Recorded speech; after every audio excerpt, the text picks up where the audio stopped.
Hi, it's Dennis Daly, and I want to be your next meeting speaker. To be honest, I'm one of the most talkative people you'll ever want to meet, but unlike a lot of people who love to hear their own voice, I have a ton of real-life experiences that are the stuff of which my presentations are made. I was trained as a journalist. For 20 years, I was a national newscaster and feature interviewer and anchor at the old UPI radio network. And along the way, as my career developed and changed, along with my waistline and my hair color, I was privileged to interview and share the experiences of a lot of really neat people who themselves had a story to tell. Among my first assignments was talking about the world of cartoons with the man of 1,000 voices, Mel Blanc. I talked about music and the changes in comedy with Steve Allen. I rode the track at Indy in the pace car, driven by Jay Leno.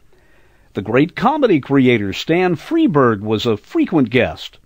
Among the lesser-known people who shared their time with me was Dr. Stanley Pearl, the creator of Pearl Vision Centers. And I was honored to be on a first-name basis with Bob Hope, and was a guest in his house while he shared his views on the changes in American society. My travels led me to Paris and Malta and London, where I broadcast from inside Big Ben.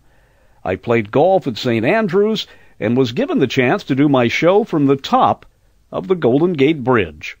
My years with UPI allowed me to cover a vast array of stories and learn from the masters of journalism, including Helen Thomas. I've traveled the nation doing a weekly one-hour on-the-road radio show in the style of Charles Kuralt and anchored coverage from the floor of presidential conventions. I've worked in the White House and on Capitol Hill, served as a spokesman for the Secretary of Agriculture, anchored news on radio in Washington, and was one of Larry King's first producers.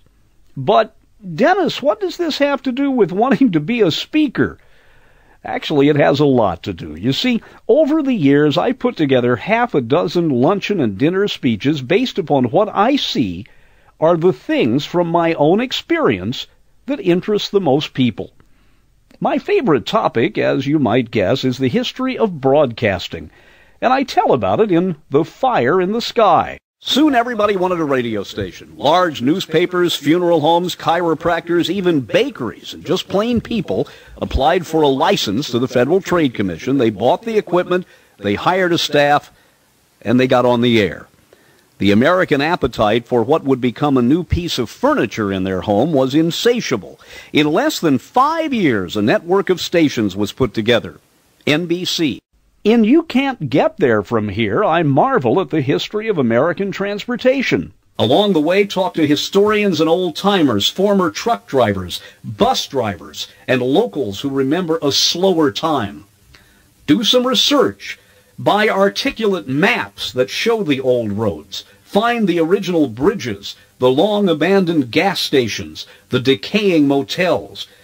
But be prepared for what you will find, for the ghosts of the American highway are there. I talk about the incredible history of aviation in a speech called The Damn Thing Flies. When the government finally released its findings, the world was shocked. The cause of the crash that killed Knute Rockne was that a strut made of wood had broken. Since the time of the Wright brothers, many major airplane components were made of wood. The airlines knew that, but the passengers didn't. You know, I got so angry after 9/11 that I wrote a fast-moving speech about the history of the Constitution and how the rest of the world doesn't understand our government because it's based only on an aging piece of paper. I originally called the speech Why People Hate America, but as my writing continued, I changed it to Why People Love America. When George Washington left the temple, the seasoned soldiers there wept, for they had seen their father figure.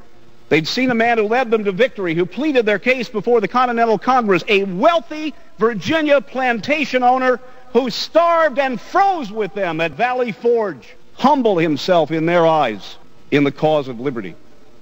And they somehow knew that if their hero, George Washington, was vulnerable and fragile and frail, so vulnerable and fragile and frail was freedom.